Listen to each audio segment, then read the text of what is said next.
What I created right here was what you call a dog object. Think of an object as an instance of a class. The class is sort of like a template. So if you look at this, we have the dog object. We This is a variable that we assign to this object. Now, this dog object has properties and it also has methods as well. So the thing is, as programmers, we're always going to be dealing with objects all the time. So a good example of an object is the actual console object. Yep, we have window objects, we have console objects, there's all sorts of objects.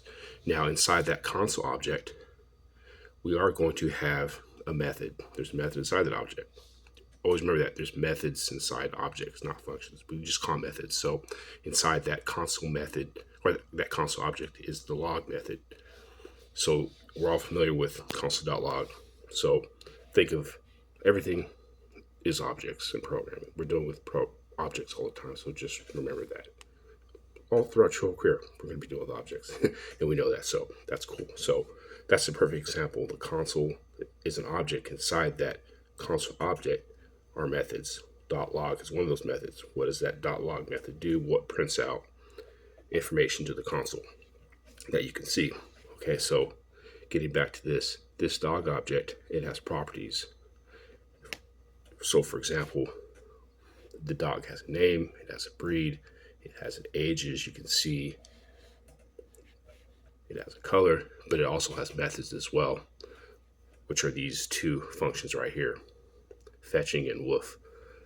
And obviously you can actually console.log all of those properties as well and see what those properties are. So just so you know, your entire career you're going to be dealing with objects all the time. It's really important to really understand what an object is.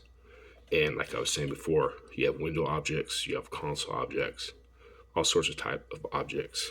And inside those objects are methods.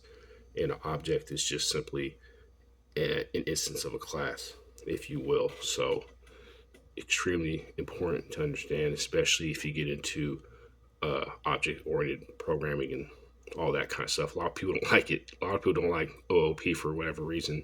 Some people hate it. Some people think it's unnecessary, but it's definitely necessary if you really want to understand these concepts. Yeah, it's not going anywhere anytime soon. So this is just a good example of that and something to really understand and grasp.